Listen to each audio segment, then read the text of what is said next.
அதிமுக முன்னாள் அமைச்சர் ஜெயக்குமார் செய்தியாளர்களை சந்தித்து பேசினார். அப்போது பேசிய அவர் 2015ஆம் ஆண்டு வெள்ளம் பாதித்த போது மக்களுக்கு நிவாரணம் கொடுப்பதில் சிரமம் ஏற்படக்கூடாது என்பதற்காக தான் வங்கிகளில் அந்த தொகையை செலுத்தினோம்.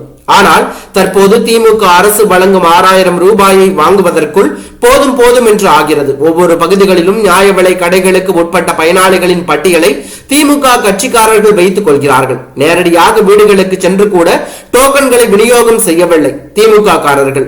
அவர்கள் வைத்துள்ள பெயர் பட்டியலை நியாய விலை கடைகளுக்கு முன்பு ஒட்டிவிட்டால் சிரமம் ஏற்படாது.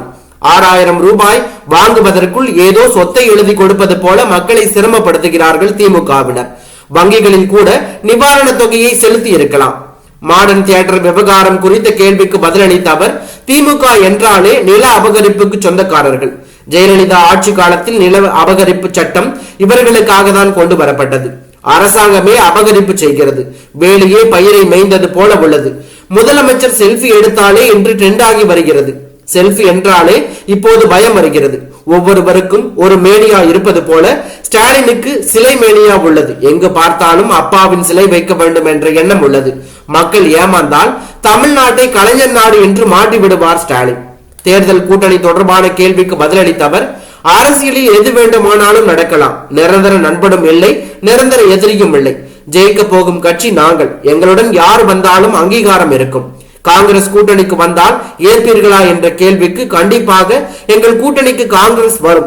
காங்கிரசுக்கு அதிமுக கூட்டணி கதவு திறந்து இருக்கிறது. நாங்கள் யாரையும் சென்று அழைக்க மாட்டோம். ஆனால் அது பாஜகவுக்கு பொருந்தாது. அவர்களுக்கு அதிமுகவிற்குள் நுழைவதற்கான கதவு மூடிவிட்டது. தேர்தல் நடவடிக்கைகள், பேச்சுவார்த்தைகள் அனைத்தும் கட்சிகளும் தொடங்கிவிட்டன. நாங்களும் தொடங்கிவிட்டோம். உரிய நேரத்தில் வெளிப்படையாக தெரிவிப்போம். திமுக காங்கிரஸ் கூட்டணியை நாங்கள் கலைக்க வேண்டிய அவசியம் இல்லை.